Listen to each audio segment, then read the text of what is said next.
Hi, Deb. See, Debbie, you've got my mom and stepfather online there. They live in Shoresh. Hi, Debbie. When I get there once, maybe we'll all meet together. There we go. How does the time go so quickly? Hello, everybody. Okay. Okay. Yeah, now David and Mom, we're going to give a couple of minutes, Deb, because it's actually, we usually start at 8:30, and I sent out a reminder. So just to tell everybody, so let's just give a couple of minutes. And then you're still muted, Debbie. And then at the, when we finished, okay, there we go. When we finished, and before we end off, I do Hafrashas Challah. And we started, yeah, we saw you're still muted, Deb. You're still muted, Debbie.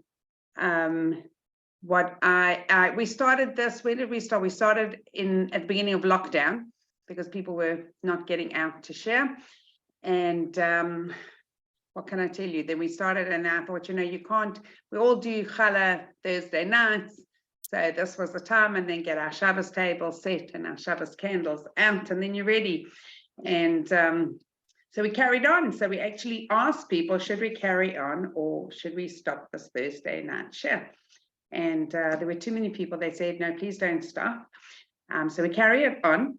And for those of people that get here, it's very exciting for us. And for those that can't, everything gets recorded and it goes onto our YouTube channel. I'm just going to quickly get my phone because I have two names on it that I need to mention.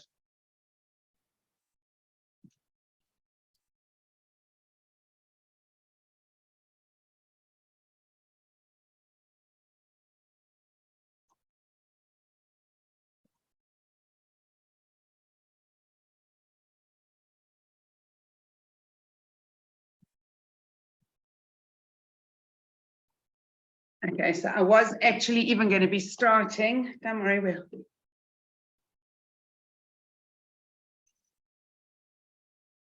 I was actually going to be beginning the share from the car park or from standing outside for pickup for our granddaughter from gymnastics.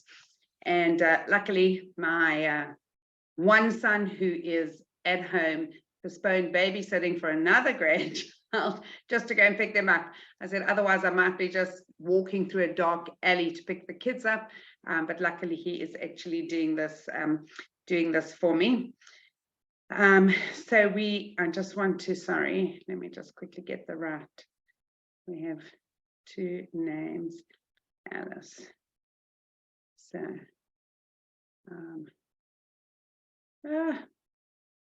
sorry.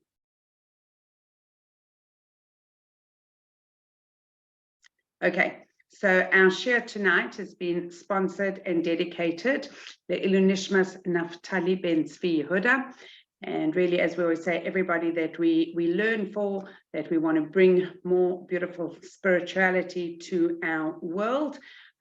We learn for everybody because we are one people, and it is always good for us to make sure that we remind ourselves that Klal Yisrael really do need they really do need all of our tefillahs and our mitzvahs and our Torah learning. So I am very, very happy that Debbie was able to be here tonight with us. And Debbie's actually in Yerushalayim. So it's really special that we are able to have this together. Debbie, I'm going to ask you just to unmute yourself because you may as well be unmuted for now. And really, I have a lot of catching up to do because I've joined a group where Debbie is teaching about relationships, and I'm going on a train to Manchester, and one of the catch-ups on the train is to be able to listen and to be able to learn more, because Debbie is actually a wonderful relationship educator, speaker. She teaches communication and navigational skills in relationships through healthy forms of speech and understanding. And all of us would love to be professionals in that, not just with talking to ourselves because that's generally, we can also be learning in the schus of Tzvi ben Avram Yitzchak, yes. And we definitely know that that is one of the things, not when we talk to ourselves, because the thing about talking to ourselves, I don't know if you ever found this, Debbie, is that whenever you answer yourself back, you agree with what you say. So somebody does. Well, that's what I say. So if you do it late at night when nobody's around and you talk to yourself and you answer yourself back and say, I get that, I hear that, I believe that. So it's so beautiful that we could come into this month going into, we're not there yet, which I actually, oh my goodness, it is Kislev coming already. But really everybody wants to be living in a world of trust. So we're very excited to listen, to learn, to hear what you have to say. Don't worry about anybody who turns off their screens. They are either preparing for Shabbos or whatever, but they are listening, and we listen after. And yeah, so we're here with you, and we look forward to hearing from you. And thank you for coming from Yerushalayim, which is Mirz Hashem, we'll be there soon. So thank you. Amen.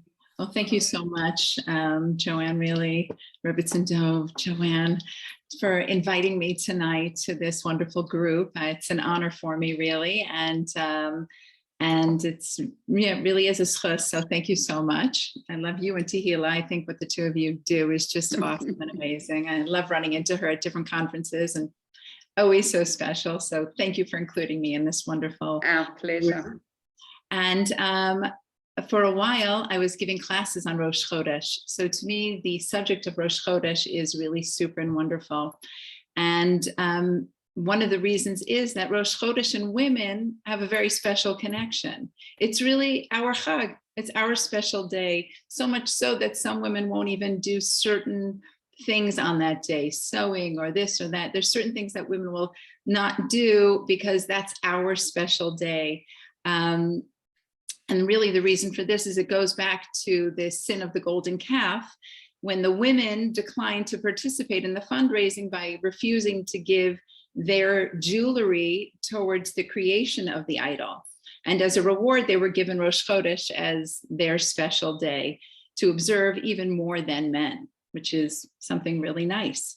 The Lubavitcher Rebbe even elaborates on this a bit, and he explains that the women's non-participation stemmed from their greater faith. Though they had just spent more than like 2 centuries in the idol-steeped, idolatry-steeped Egypt, they were still able to hold themselves strong and not succumb to their the desires that the men were succumbing to, and that was going full force and creating this idol. The women, and it also explains why the men caved so easily, is because they were living amongst idolatry as part of the culture for so long. But the women's faith remained unshakable, and they considered this idea of making an idol like totally unthinkable. The Rebbe continues to explain that all of Judaism is based on this strong faith. And though faith at times can become fuzzy, it is the women who in every situation remain steadfast in this faith, and we pass it on to the next generation, which is really something so special and wonderful. So now on to Kislev. Now, there's a book called the Sefer Yetzirah, which actually they say was but started with Avraham Avinu, and it was passed down generation to generation, and eventually it was written down. And in this book, it writes about the months of the year, and each month has different kochos. Actually, there's one main one, and everything kind of connects, meaning every month has a letter of the month. It has a mazal, a sign of the month. It has a shevet also connected to the month, and a sense and a controller. We're going to explain what those are. So it's, we know we only have 5 senses, but really there are 12 different kinds of senses, as we'll see. They're not your typical, they're the 5 regular, but then they're even more. And these kochos, we can tap into if we know about them. Just like anything else, sometimes we can live amongst not even realizing all the wonderful things that are there for us to tap into and to take and to grow from. Here, I'm now going to give over to you this beautiful information that I've learned that exists in the month of Kislev, which begins next week, Thursday night. My niece will be married then, so I'm glad we're doing it this week. We have a wedding. Thank you. Thank you so much. So next week, Kislev. Now, when we think of Kislev, we think of Hanukkah. Yes, we do.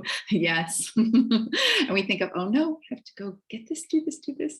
And it's wonderful. It's truly a warm, bright, lovely holiday, which we're going to bring in just a few minutes. But let's start with Kislev. Now, Kislev has, as you saw in the title, Kislev is connected to trust. It's the month of trust.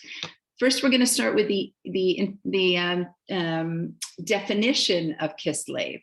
In Eov, in the book of Job, it says, "Im samti zahav kisli," did I put my trust in gold? So we see Kisli means trust. Next, in Tehillim, Perek Ayin Chet, Pasuk Zayin, it says, "Vayishimu be'elokim kislam." Again, it means they will put their trust in Hashem. So we see that Kislev, the root of Kislev, means trust. So it is a month of trust. In this month, as we said, Hanukkah's here. And how does that connect to this? So we know the Maccabeim, their famous war cry was Mila Hashem Elai, right? If for those who are for Hashem, come with me.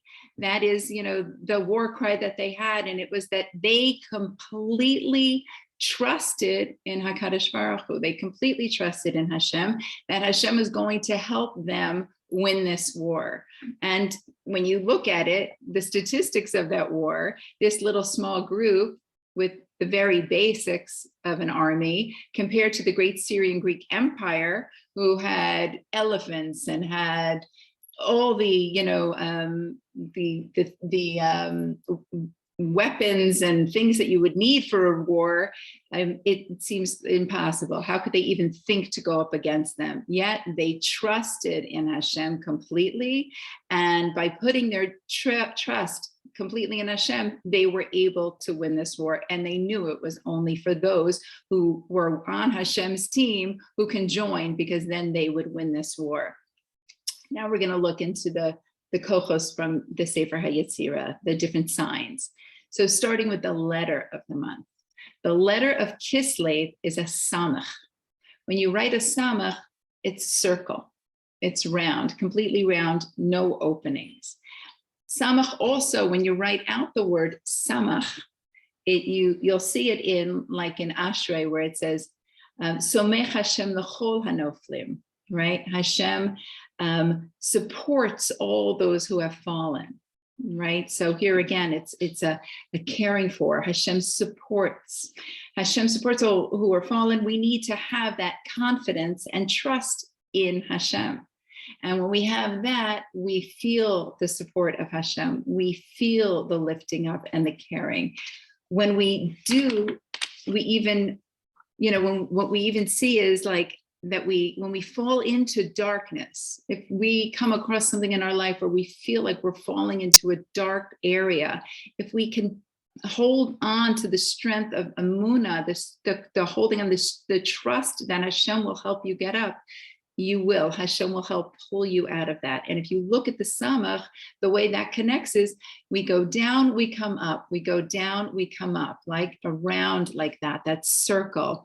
It's, and that's how it is when we're holding on to Hashem, we can always come back up. Interestingly enough, a student of the Baal Shem Tov, Rav Yaakov Yosef, determined through complex calculations that the very night of the Hanukkah victory and the relighting of the menorah was precisely on the longest night of the year, which we call the winter solstice. It was the darkest day, and here it was, they lit the menorah. They brought that light back to show us. And again, that's a reminder to us that even in the it takes sometimes being in that darkest place for us to be able to find that light again. To, like they say, the dawn comes right after the darkest time of the night, and then boom, the light starts to fill in the sky. So when we're if God forbid we do fall into a dark place, a place where we feel this sense of where now, what now, I don't see any way out, and we look, boom, we turn to Hashem, there comes an opening, there's a way, there's hope, there's a way to get out of there, but it comes with that trust that Hashem is going to pull you out. Okay, now we're going to move on to the mazal, the how do you say mazal, the sign of the month. The astrology sign, I guess. Astrology sign, right. Okay, so the sign of the month. This is, in Hebrew, it's called a keshet, and in English, it's a bow, like an archer's bow or a rainbow, a bow, that shape. And this actually refers to the first time we ever had a rainbow, which was in the month of Kislev. That was the first time we saw the rainbow. That was after Noach came out of the Teva with his family, and the water had receded, and the rainbow was a reminder of the covenant that Hashem made with Noach and his descendants and all living creatures, that he would never again bring a flood that would destroy the world. We trust in Hashem that he will never do that again to us.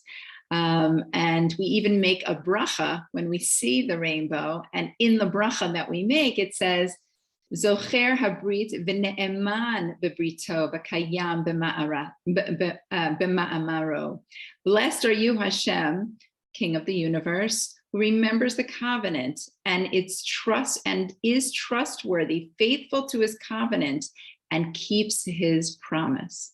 Hashem keeps his promise. That we never have to worry about. We've never heard of a flood like that again after that, and there will never be a flood. We can guarantee there will never be a flood like that again, because Hashem promised. His promise is a promise. His covenant is a covenant. Okay. Also interesting with the rainbow, I find that the rainbow is connected from the earth to the shamayim, to the sky, and then back down to the earth. It's connecting us to Hashem too. It's connecting us, showing us that we're all connected here. And the beauty of the rainbow, though I know it's, we have to be careful, whatever, we're not claiming its beauty all the time, because it's actually a reminder to us that we probably deserve a big flood again, but Hashem is reminding us he won't do it, even if we do deserve it. But the beauty of the covenant that Hashem gave to us is that it's beautiful. Hashem could have made the rainbow black and white, could have been like gray and black and, like rainy clouds, shade, colors and shaped like that. And it would have been like a really scary, ominous thing. But the kindness that Hashem has for us, the chesed he has for us, is he made it pretty. It has beautiful colors. We can look at it and be reminded that, oh gosh, we really do need to work on ourselves. And we don't get depressed by looking at it. We actually look at it and feel that sense of, okay, you know what? I can do this. Because when we have hope, when we feel good about something, we feel the strength to be able to do it. So when we see that rainbow, we're reminded, I need to reconnect with Hashem. I need to maybe work on myself a bit more. And we feel that we can, because Hashem in his infinite kindness made it colorful and pretty and not depressing black. Okay, so now we're going to move on to the sense of the month. The sense of the month is sleep. That's a nice one. It would make sense with the darker, longer days, right? I mean, shorter days, longer nights. But it's the month of dreams. Actually, the parshiot that we're reading now have a lot of dreams in them. There are actually 7 dreamers in Bereshis, and 10 dreams are mentioned. 9 are read during the month of Kislev. So it's the month of dreams. But that again, when we dream, when we go to sleep, we need to feel a sense of trust. Why? Because we're descending into a state of unconsciousness and vulnerability. And If we were in a, in a non-trustworthy environment, there's no way we can do that. It would keep a person, want to keep you staying awake. If someone stuck me in the forest and said, okay, good night, Deb, I'd be like, oh, wait a minute, I'm hearing noises. This is not, I'm not sleeping tonight, because I don't, it's an environment where I do not feel trust. I am not trusting that environment at all. So when do we sleep? We sleep when we trust that the environment is safe. In Mishlei, it says, if you rest, you will not worry. You will lie down and your sleep will be present, for you will trust in Hashem. And then there's another where it said, when we lack trust, our minds are really filled with worries. That's the truth. And what is it that we worry about? We worry about the unfinished business of our day. We worry about the things maybe we did wrong, we said wrong. We worry, how can I sleep? I want to call her right now and tell her I'm sorry. Or, oh gosh, you know what I forgot to do? We think that we are in control. We think that if we don't do it, it's not going to happen. But when we can let go, let God, let it go and let Hashem run the show, then we can sleep, we can rest. I can go back to sleep if I wake up in the middle of the night and say, oh yeah, Ein Od Milvado. Hashem runs the world, not me.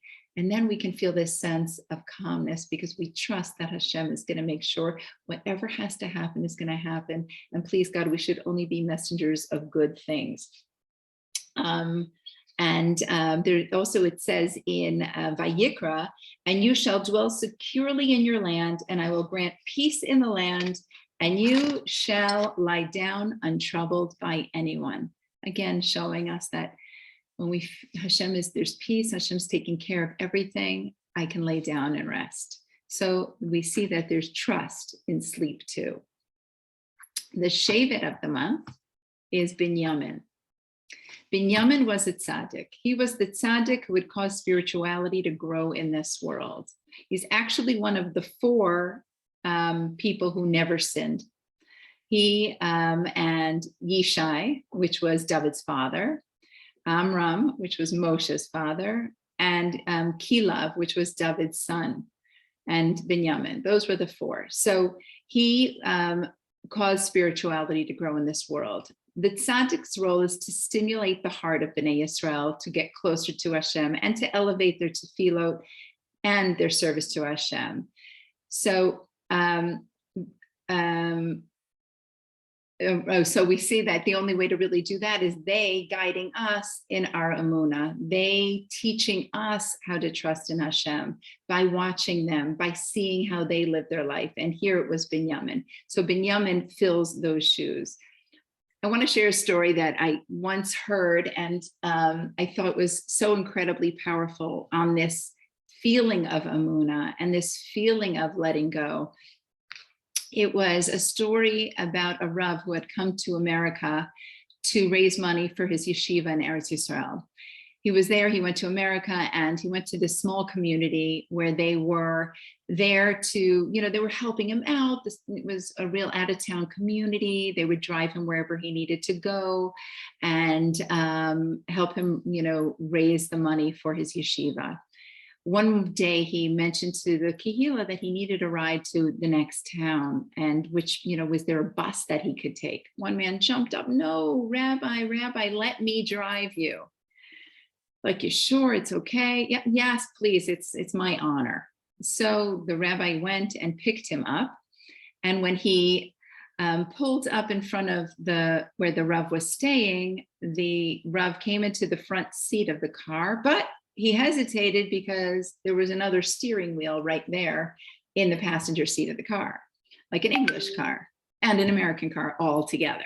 So the Rav hesitated, and the man said, no, come in. No, I'll explain that to you. Don't worry about it. Rav went in, he sat down, and the man gave the story over of why he has a steering wheel in the passenger seat. He said that he has a little son.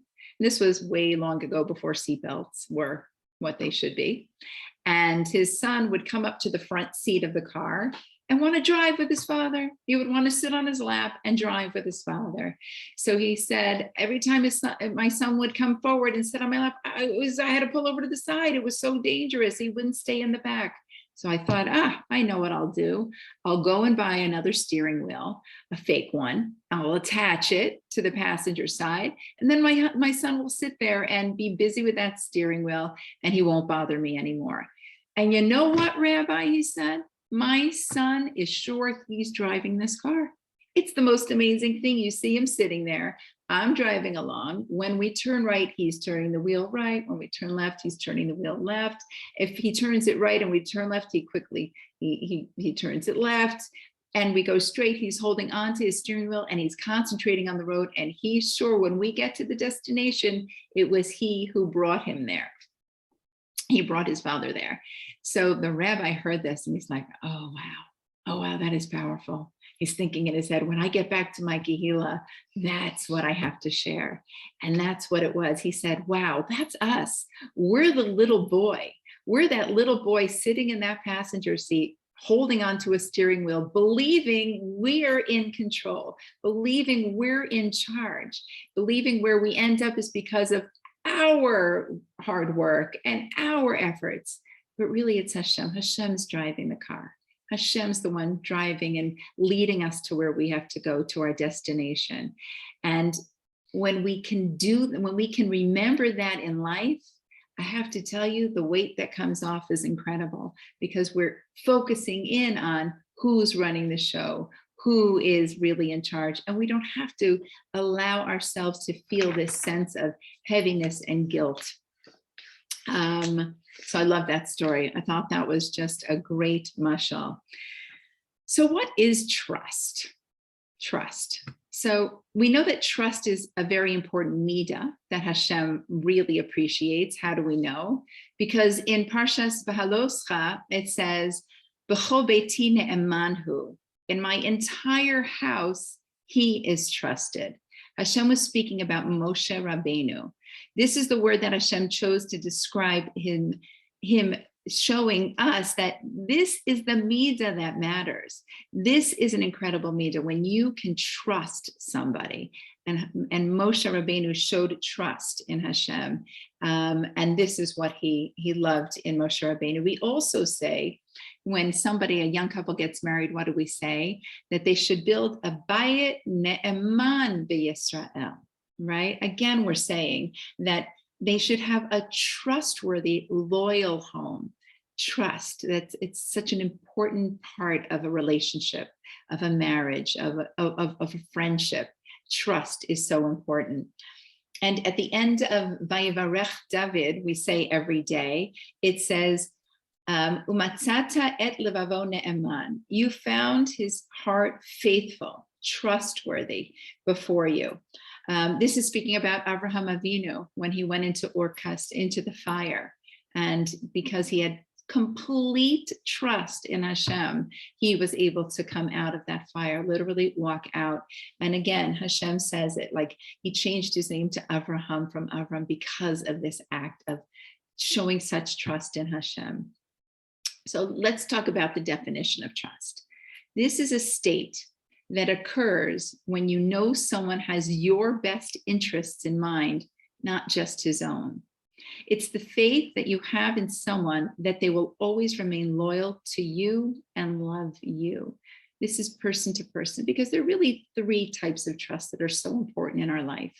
There's number one, trusting in Hashem. Number two, trusting in yourself. And number three, trusting in the people in your life. We need to trust people, and we need to trust ourselves. And of course, we need to trust Hashem. And if we can do these three things, really feel this, then we can live a life of really serenity, calmness, contentment. And that's really what we want in this world. We want to be able to serve Hashem from that place, because then you're serving from a much higher place. So to trust someone really means that you can rely on them and you're comfortable confiding in them because you feel safe with them. How do we do this? How can we truly trust in people? What are the things we need to work on? So there are 5 C's of trust. We're going to start with the first one. The first one would be connection. Connection is we're drawn to someone, right? And we feel this connection. And this motivates us to invest the time that's needed in this friendship, this relationship. The next one is caution, right? We cautiously start to pursue the possibility of trust in this new relationship. We're careful to proceed with caution and patience because the process of building trust is delicate and it requires time.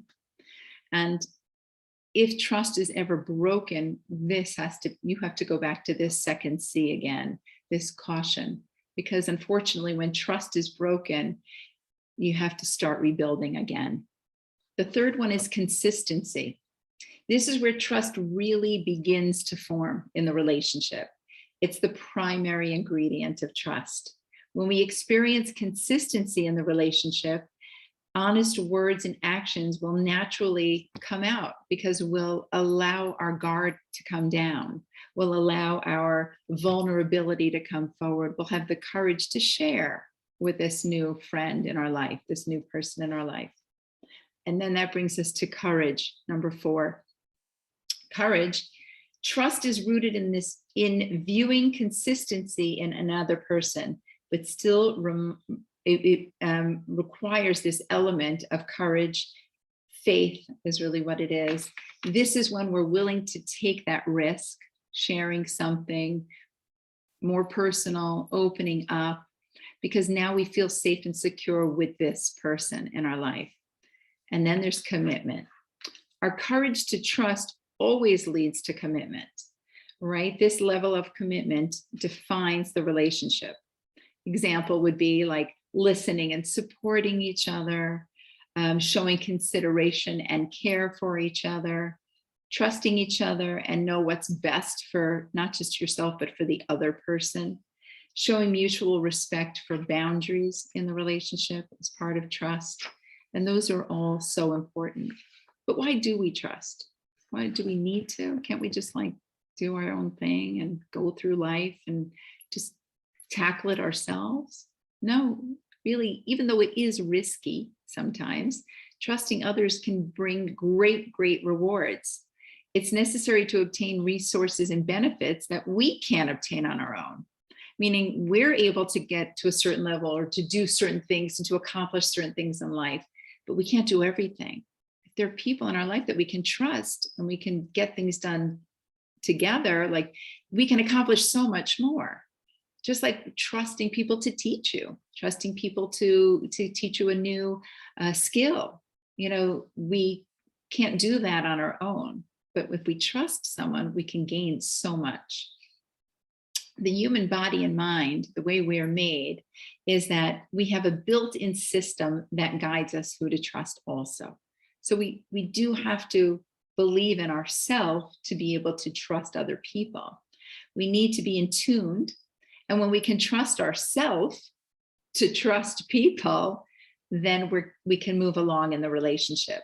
We need to be aware of our thoughts and emotions. Let's say we meet someone new and, you know, we went through those C's, but now if we break it down further, we meet someone new, you get a feeling.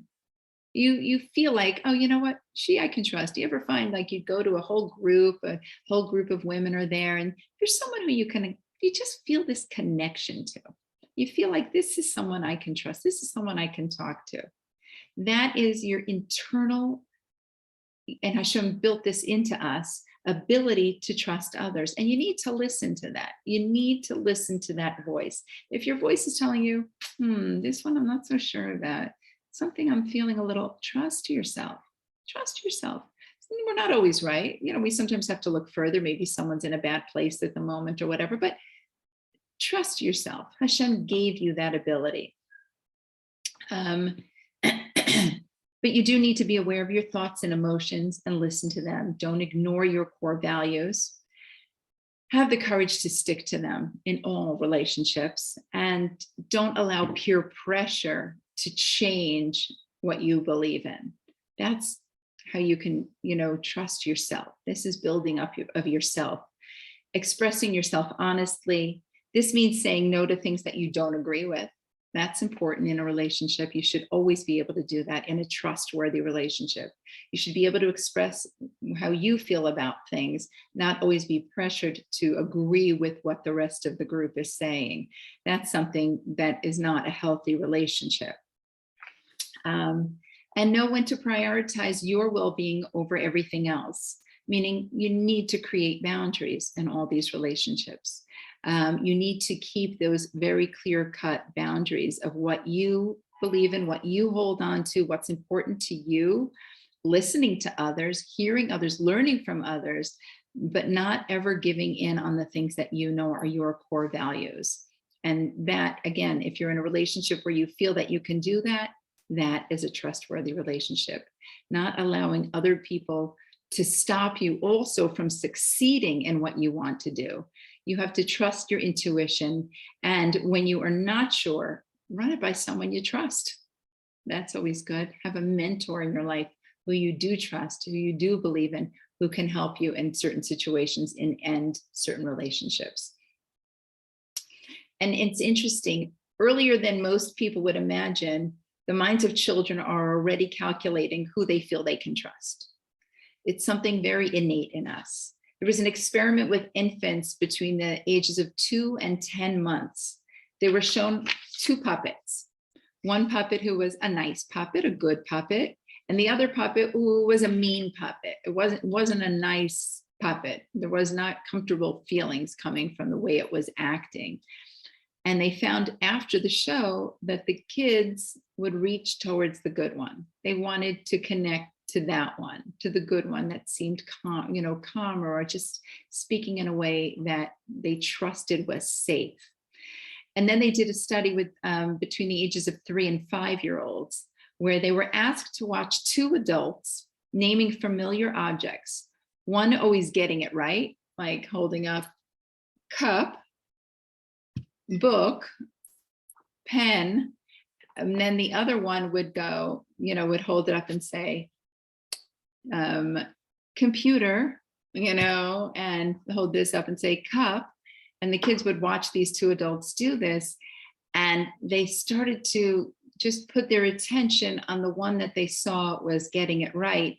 And then when they showed the kids objects that they didn't recognize, and they asked them what it is, they turned to the one who was getting it right all the time, because they felt they can trust, they felt comfortable with that person who was saying the correct words.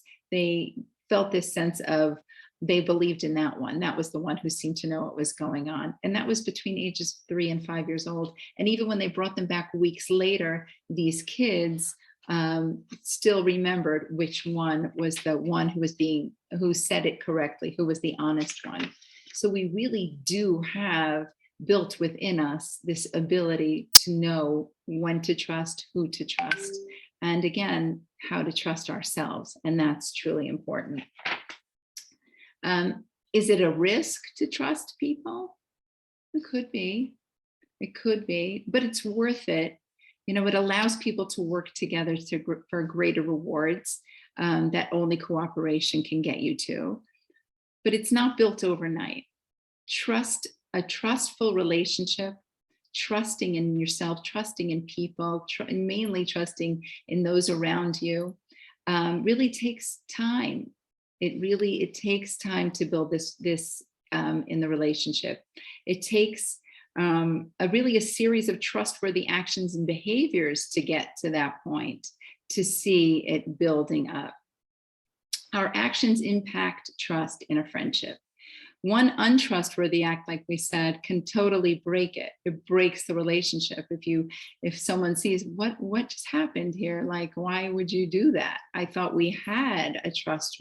I trusted you. Why would you break my trust like that? And that could break a relationship and have to really start again. It doesn't mean it's over. It just means you have to rebuild that trust. And that's super important in a relationship. With Hashem, it's different.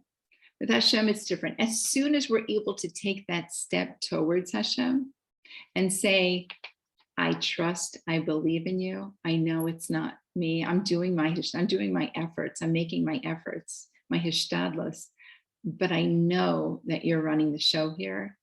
Hashem takes us right away into his arms and carries us with.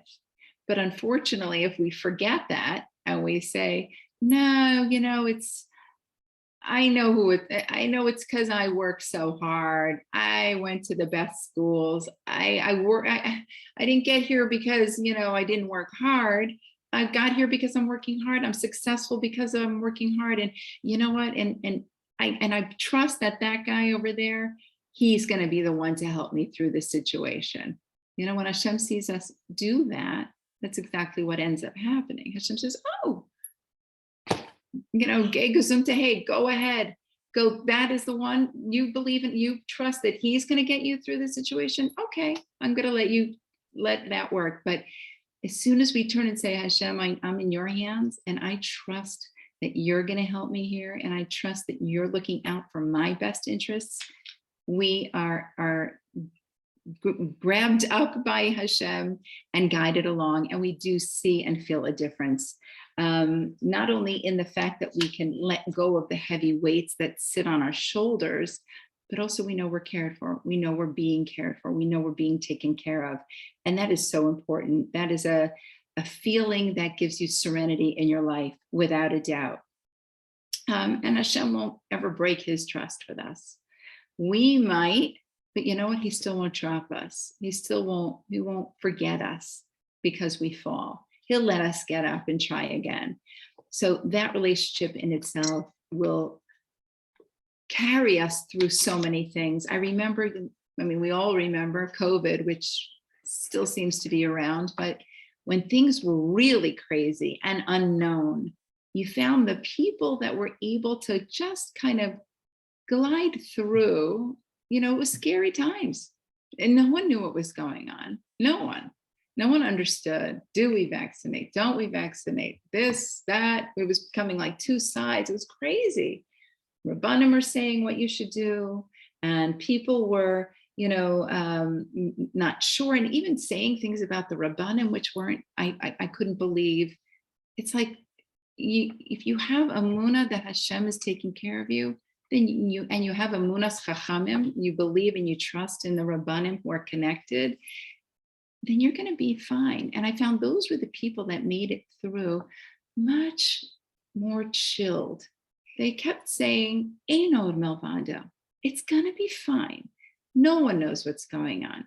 But I don't hate this one for taking the shots. I don't hate this one for not taking the shots. I don't hate this one for this. Everyone's great. Everyone's good. Everyone's confused.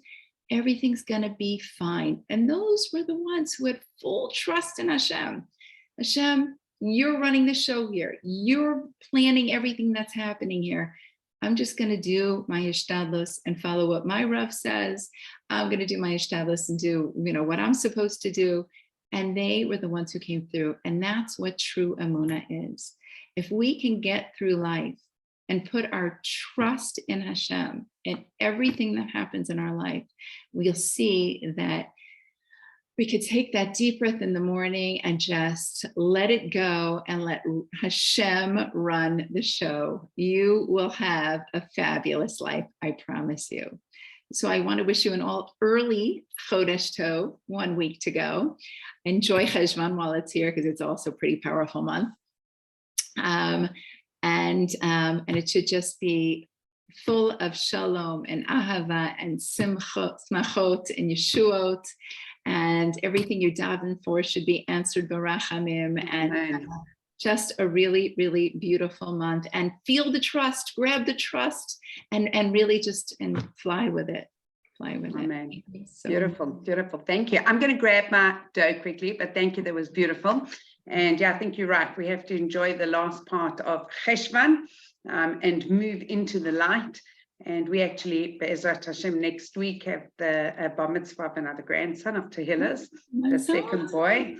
So it's all very exciting. And yeah, I'm going to grab my dough quickly, but that was beautiful. And we've got to learn, because it is really something, sadly, in the world that I think comes naturally. We're born with it very naturally. We're born trusting, because we come into this world so totally dependent. So we trust that we're going to be taken care of without actually even knowing that. and then it comes and yeah, and unfortunately we aren't all born with the tools where everybody knows how to show that trust and how to behave in a way that we are trustworthy. So Hashem, that will be something. While I'm doing this, does anybody have any questions that they would like to, any questions that anybody has that they want to ask? If you do, unmute yourself and I'll be back. Anyone? Oh, you're welcome. Thank you very, very much. It's very, very interesting. Thank you. Thank you so much. So nice to have you. Okay, let's see. Thank you. I Thank see you so that. much. Have a good Shabbos. Okay, I'll just tell you something. I trusted my granddaughter to go into the kitchen. Okay, she is 10 next week, and I trusted her to go into the kitchen, and I left her dough, okay, because we'd already done the white colors. We're now going to be muffish on the brown color. And she's made these beautifully plaited colors, and she managed to find, obviously, in the kitchen, in the cupboard, some silvery pink and light pink and dark pink pearly sprinkles to go on. So, you know, that's where it comes naturally. Cute. Okay, let's go. I see there is a question on the side. Yeah, there's a question on, let's have a look. Can someone write down or Yeah, can 1 second. Oh, okay, fine. I will, Yeah. you know, Oh, no, it says, thank you so much, and thank you for the beautiful and inspiring share. Good Shabbos. Any other questions or just lovely comments like that? so sweet. I see there's one about writing down the 5. I'll write it down, the 5 C's that Oh, I you know why? Because I haven't got everybody's thing. Okay. Oh yeah, I really like those C's of trust. I can't remember, calm and courage. It was really nice. Thank you. Oh, you're welcome. So I'll send it. I will send it to. Okay, great. Okay. Okay, here we go.